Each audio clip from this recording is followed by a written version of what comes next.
Boa noite, irmãos. Gostaria de ler uma passagem em Êxodo, capítulo 26.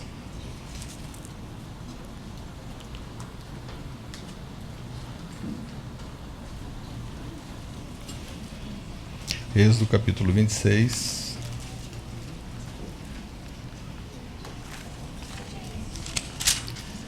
Versículo 31 ao 33.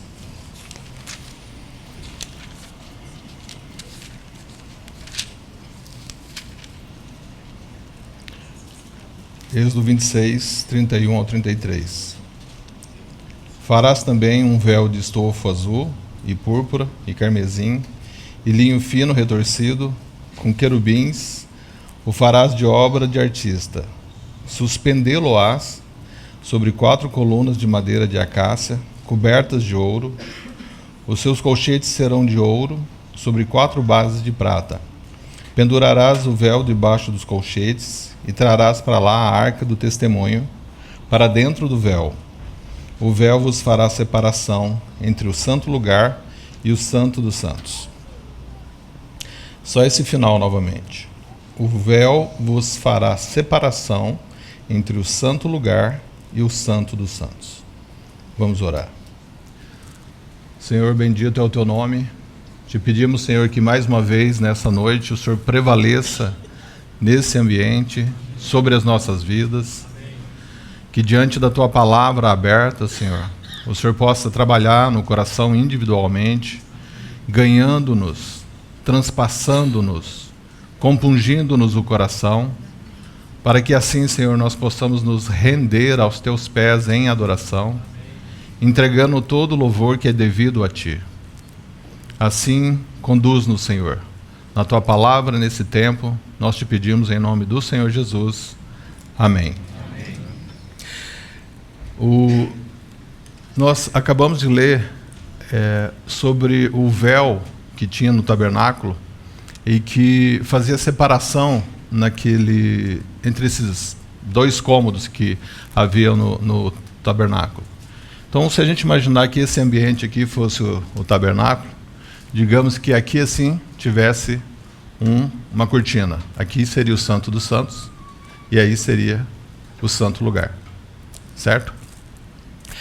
Só que era mais alto e essa cortina ela era muito grande. E essa cortina ela aponta para desde a queda. Quando o homem pecou, quando ele desobedeceu o Senhor e ele foi retirado de dentro do jardim, o Senhor colocou querubins para que impedisse que o homem voltasse. E nós vimos que há querubim aqui nessa cortina, nesse véu, né? Vamos usar véu. É que para nós véu dá a impressão que é uma coisa fina, que é uma coisa fácil de manusear, né? Só que esse véu, ele era muito espesso, ele era muito pesado, ele precisava de dezenas, se não centenas de homens para poder carregá-lo. E ele era inteiriço, né? Quando eu vi pela primeira vez que o sumo sacerdote entrava no Santo dos Santos, eu imaginava que ele abria a cortina para ele poder entrar. Mas quando você lê, você vai ver que ele tinha que entrar ou pela lateral, ou ele tinha que erguer, eu não sei como ele fazia, só que era uma única peça. Não eram 2 peças fechadas, era uma única peça. E esse véu que Deus coloca ali, mostrando que é para ter separação, é ao mesmo tempo essa separação, mas há também uma mensagem que o Senhor deixou, que o Deus Pai decidiu deixar nesse véu. E está de acordo com essa descrição que nós acabamos de ler, vamos olhar para elas agora. E vamos ver que tudo isso aponta para um só lugar, aponta para o Senhor Jesus. Então, quando nós olhamos aqui que o véu ele era de estofo azul, esse azul fala do céu, fala da celestial, que Deus era, o Senhor Jesus era celestial. Ele vai falar assim, que ninguém subiu ao céu senão aquele que lá desceu. Ele é o único que desceu do céu. Então, ele veio do céu. Continuando, vai falar assim que, e púrpura. Púrpura aponta para a majestade. Há várias passagens em Cantares, Daniel, né, quando o rei ele quer exaltar alguém, ele vai dar um manto de púrpura. O Senhor mesmo, quando ele foi castigado, quando ele foi espancado pelos soldados romanos, e eram muitos, a palavra fala que era uma legião de soldados, eles, para zombarem do Senhor Jesus, eles cobriram ele com um manto púrpura. Além da cana com que eles batiam, que colocando na mão dele, a coroa de espinho, tudo isso queria apontar para ele como rei, zombando dele. Mas isso é uma ironia cósmica, né? Porque o rei do universo sendo zombado como se rei não fosse.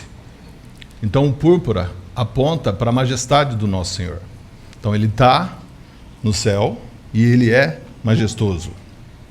Só que então apresenta também o carmesim, a cor carmesim. E carmesim vai apontar para quê? Vai apontar para sangue. É a mesma expressão para escarlate. Quando Isaías fala, ainda que seu pecado seja como escarlate, seja como o sangue, seja escuro, seja uma mancha que seja difícil de retirar, ele vai se tornar mais branco do que a neve. Mas um outro lugar que está implícito esse carmesim é no Salmo 22, quando o Senhor fala assim, que ele não é homem, mas ele é verme, opróbio dos homens e vergonha dos povos. Quando ele fala que ele é verme, a palavra no original, aquele verminho que tem ali, ele era usado para conseguir a cor carmesim. Ele liberava uma cor que fazia o tecido ficar carmesim. Então é o Senhor se referindo a essa cor quando ele diz que ele é verme. Então o carmesim está falando do sangue do Senhor Jesus derramado. Ok? E o linho finíssimo retorcido, nós podemos combinar isso aqui também com a madeira de acácia. Porque o linho finíssimo retorcido está falando do homem, da perfeição, do varão aprovado de Deus. E a madeira de acácia está falando da incorruptibilidade. Então o Senhor Jesus, ele é o homem, varão aprovado de Deus. E ele é também incorruptível. O que significa isso? Significa que quando o Senhor foi colocado no sepulcro, ele sabia que ele não ia ficar lá, porque havia uma promessa, uma profecia sobre isso. Que está lá no Salmo 16, que diz assim, pois não deixarás a minha alma na morte, nem permitirás que o teu santo veja corrupção. Então a incorruptibilidade está na madeira de acácia, que era revestida de ouro, a natureza humana e a natureza divina do Senhor Jesus. Então ele é um varão perfeito. A gente poderia pensar assim, mas não é a mesma coisa ele ser perfeito, ser incorruptível? Não, ele poderia ser, com reverência, uma pessoa que não fosse perfeita, mas incorruptível. Ou ele poderia ser perfeito, mas poderia se corromper no seu corpo, mas ele tinha essas duas características. Então, quando nós olhamos para todas essas características, nós vamos ver que elas todas, esses símbolos todos, eles estão sobre duas colunas aqui e duas colunas ali. Essas duas colunas de cada lado, essas 4 colunas, todas elas vão apontar, as 4 vão apontar para onde? Para os 4 evangelhos. Porque os 4 evangelhos é que falam do nosso Senhor Jesus. E como nós podemos saber que essa passagem está mesmo falando do Senhor Jesus, está mesmo apontando para os evangelhos? É só nós olharmos o que nós acabamos de ver aqui. Acredito que os irmãos saibam, mas vou falar de maneira sucinta. Os 4 evangelhos apresentam, cada um deles, uma das faces do Senhor Jesus. Certo? Mateus apontou o Senhor Jesus como rei. Tanto é que a genealogia que começa Mateus vai apontar que o Senhor Jesus é filho de Davi, filho de Abraão. Porque ele queria ressaltar que Davi era rei, e que para ser rei sobre Jerusalém era necessário ser descendente de Davi, para ser um rei sobre os judeus. Tanto é que, quando ele chega a falar de Davi, ele vai falar o rei Davi. E os outros reis que ele menciona, ele não fala que são reis, ele só coloca um nome. Porque ele queria deixar claro que o Senhor Jesus, ele era rei da linhagem de Davi. Então, o Evangelho de Mateus apresenta o Senhor Jesus como rei. Marcos vai apresentar o Senhor Jesus como servo. E nós vimos aqui que o carmesim, que é o sangue derramado, é o máximo que um servo pode fazer para servir. Dar a vida pelos seus irmãos. Ele foi obediente até a morte, e morte de cruz. Certo? O linho fino retorcido vai falar do homem perfeito. E onde é que a gente vê o homem perfeito nos evangelhos? No Evangelho de Lucas, quando a minha professora de Direito Comercial pregava o Evangelho para mim, que eu não era convertido à época, ela falava as coisas para mim e tal, eu entendia, mas não foi ouvindo ela que eu acabei crendo no Senhor. Ela tinha comprado uma Bíblia que ela nem tinha usado ainda, Scofield. Eu cheguei na casa dela, comecei a ler aquilo. Falei, que interessante esse negócio. Eu falei, Rose, você não me empresta essa Bíblia? Ela estava me evangelizando e eu estava pedindo uma Bíblia emprestada. Aí ela falou, claro, que é essa Bíblia que eu estou aqui na mão. Ela então me emprestou, eu levei, só que eu lia só no sábado, quando eu ia na reunião da igreja lá que ela me convidava, porque eu pensava que era só lá que podia ler. Então eu comecei a ler aleatoriamente, e o Senhor, eu achava que era aleatório, mas o Senhor foi mostrando várias passagens proféticas na Bíblia para mim, e um dia eu chego e falei, vou ler uma parte do Novo Testamento. E comecei a ler o Evangelho de Lucas. E eu estava lendo ali, e sabe qual foi um pensamento que eu tive quando eu estava lendo? Eu pensei assim, que homem legal. Esse homem é incrível.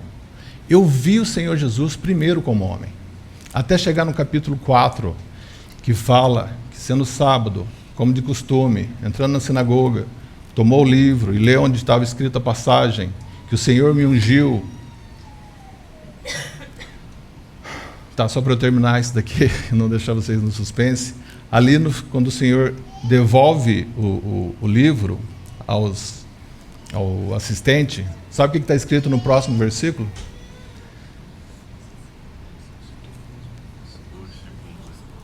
Hoje se cumpriu, certo? Mas antes disso tem uma frase que poucas pessoas lembram. Mas eu não esqueço, sabe por quê? Porque eu estava ali com aqueles judeus, estava assim, todos na sinagoga tinham os olhos fitos nele. Está escrito lá. Porque eu estava assim. Eu estava assim, por que você leu isso? Por que você leu isso? Eu estava com o olho fito nele e falei, isso é uma profecia sobre o Messias. Aí quando eu leio esse versículo, eu sinto fisicamente cair escamas nos meus olhos. E eu disse, ele é o Messias. Ele é o Messias. Então Lucas aponta para esse linho fino retorcido. E o Evangelho de João aponta para o quê? Aponta para Deus, Senhor Jesus Cristo como Deus. E aonde é que está isso, nisso que nós acabamos de ler? O estofo era azul. Então o estofo azul fala do Senhor como Deus, a púrpura como rei, o carmesim como servo, o linho fino retorcido como o homem perfeito. Então está apontando para onde? Todos os livros da Bíblia têm que apontar para os evangelhos, porque o evangelho, ele fala do Senhor Jesus Cristo. Quando nós nos reunimos, o que tem no centro do nosso reunir? Se não essa mesa com pão, com vinho, que aponta para o nosso Senhor Jesus Cristo. Mas então por que nós estamos olhando para essa passagem desse véu? Porque vai chegar um dia que isso vai mudar. Vamos ler, por favor, Primeiro vamos ler Lucas,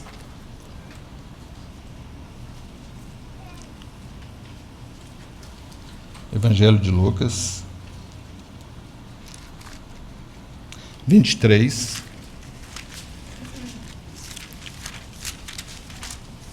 Evangelho de Lucas 23, no versículo 44, que vai dizer assim: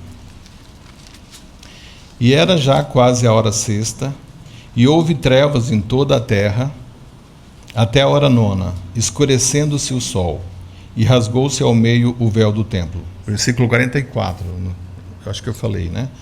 Lucas 23, 44. Então, vou ler novamente. E era quase a hora sexta, e houve trevas em toda a terra até a hora nona, escurecendo-se o sol, e rasgou-se ao meio o véu do templo.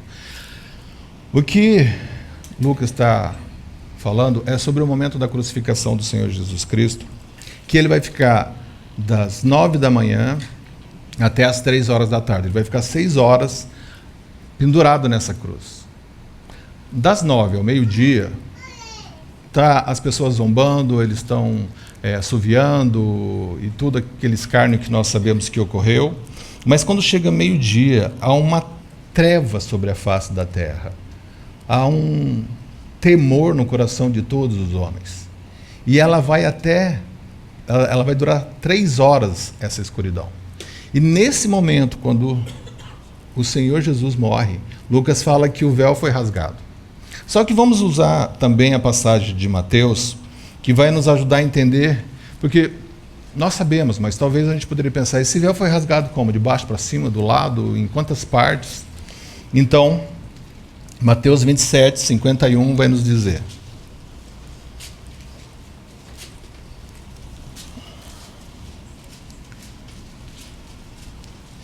Mateus 27, 51. Eis que o véu do templo se rasgou em dois, de alto a baixo, e tremeu a terra, e fenderam-se as pedras. Então, esse rasgo que acabou de acontecer, ele vem de cima para baixo. E por que ele vem de cima para baixo? Porque está dizendo, foi Deus quem rasgou. Spurgeon, que foi citado hoje de manhã, inclusive, né? Ele diz assim, que o templo, ele não suportou ver o Senhor do templo morrer, que ele rasga o véu de cima a baixo. Eu acho que isso sim é verdade. Mas sabe o que eu penso também? Quando, nessa época do Senhor Jesus, um homem ele era insultado, ele sentia ultrajado, ou ele sentia muita dor por uma notícia, ele rasgava as suas vestes de cima a baixo. Quando um pai recebia a notícia que seu filho tinha morrido, ele rasgava suas vestes de cima a baixo. E qual é o pai que tinha acabado de receber uma notícia que seu filho tinha morrido? Senão o próprio Deus. Senão o próprio Deus vai rasgar esse véu de cima a baixo.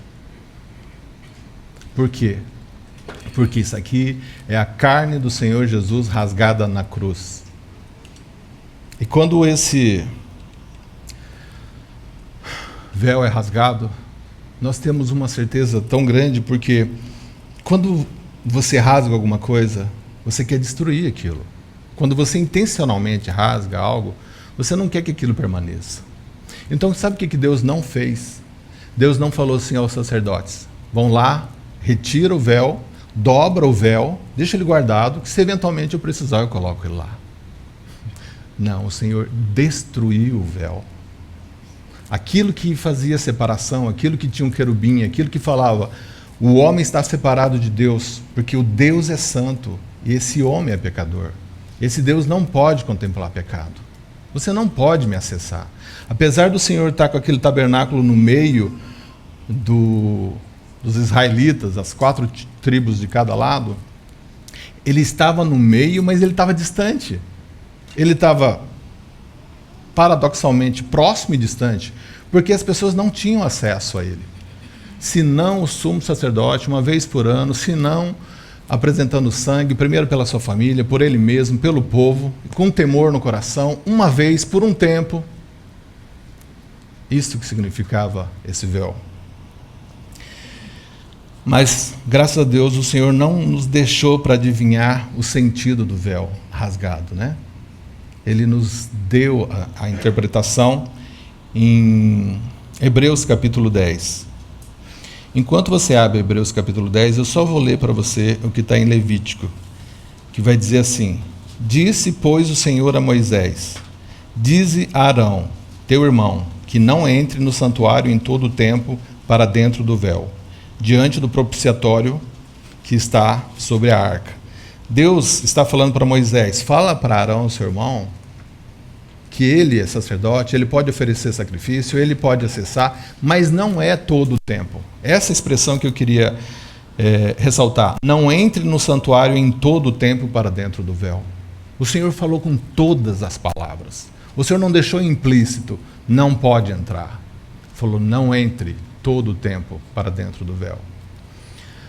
Mas se você abriu agora Hebreus, nós vamos ler no versículo 19, que diz assim: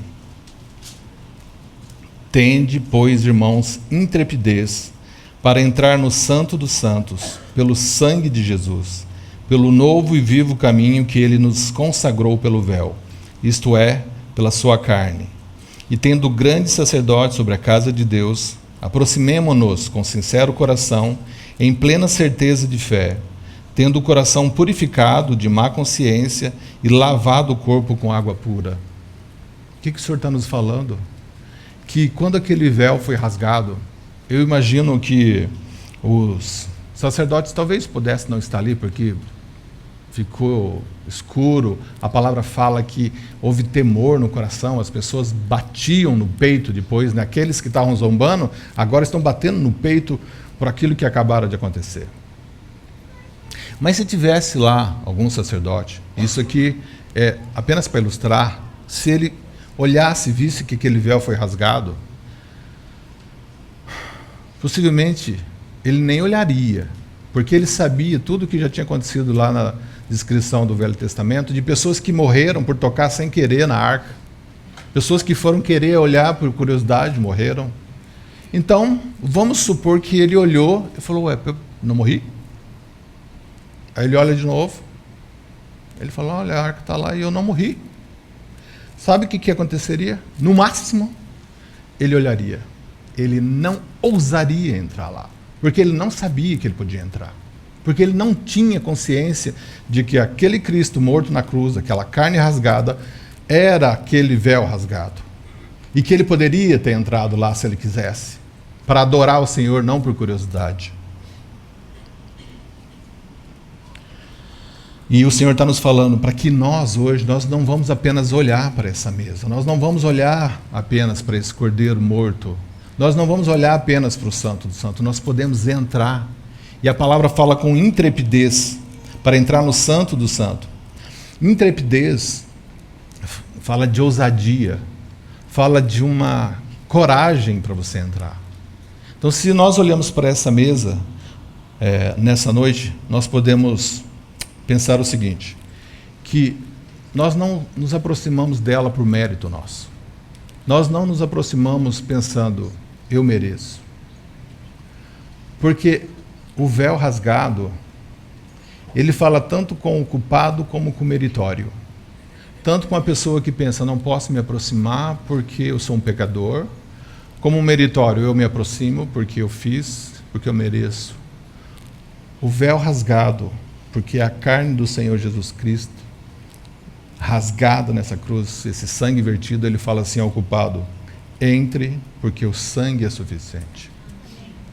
E ele fala ao meritório: você pode entrar, mas pelo sangue, não porque você fez. Quando o Senhor Jesus Cristo morreu, o sangue dele foi conhecido diante de Deus, certo? Só que a palavra fala assim, que esse sangue foi conhecido antes da fundação do mundo. E Hebreus vai falar que esse sacrifício é eterno. Sabe o que significa isso, irmão? Significa que o sacrifício que era feito pelos levitas, eles eram momentâneos.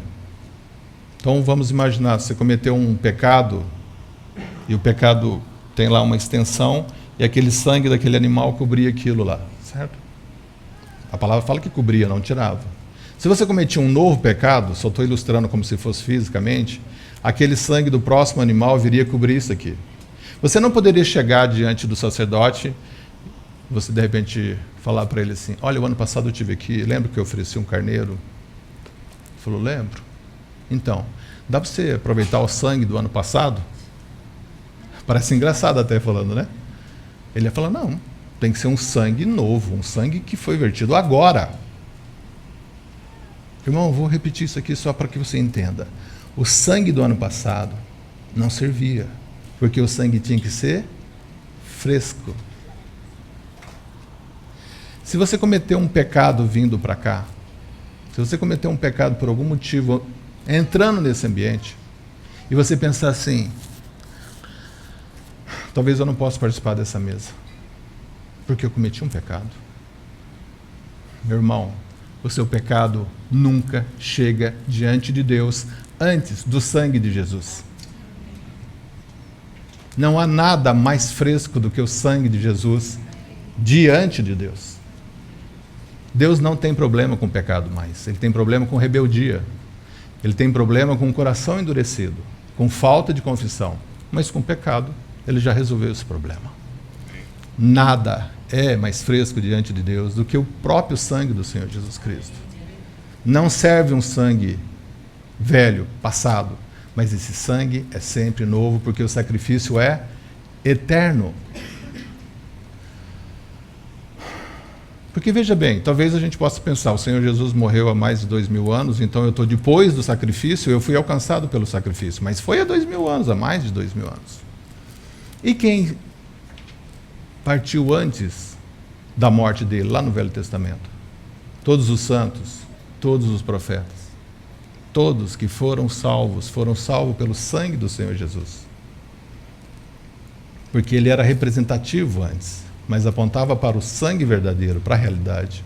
Assim como nós estamos distante do sangue há 2000 anos, você pode ir 2000 anos para trás que você ainda é alcançado pelo sangue. Ou quanto tempo para trás, ou quanto tempo para frente. O sangue é suficiente. Então, para encerrarmos esse tempo, eu gostaria de dizer assim, que nós podemos nos achegar com ousadia, nós podemos nos achegar com reverência, com gratidão e com compromisso diante dessa mesa. Quando eu falo reverência, porque nós estamos chegando diante de um Deus que é santo, ele não baixou a sua opinião sobre santidade. O que ele fez foi mudar o acesso a ele.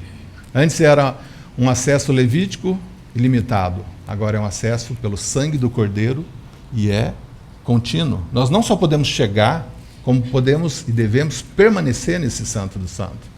Então, reverência sim, porque nós estamos diante de um Deus santo. Ousadia, porque ele mesmo nos fala que o sangue é suficiente para nós entrarmos. Gratidão, porque para nós, essa graça que nos foi concedida, custou muito ao nosso Senhor. E compromisso, porque nós não precisamos nos achegar a alguns momentos, em algumas ocasiões, como eu acreditava que só podia ler a Bíblia dentro da igreja. Nós podemos acessar o Senhor todo o tempo todo. Podemos acessar o santo lugar e permanecer nesse lugar. Então essa mesa, ela não fala de pessoas, de um reunir de pessoas que se acham boas e suficientes.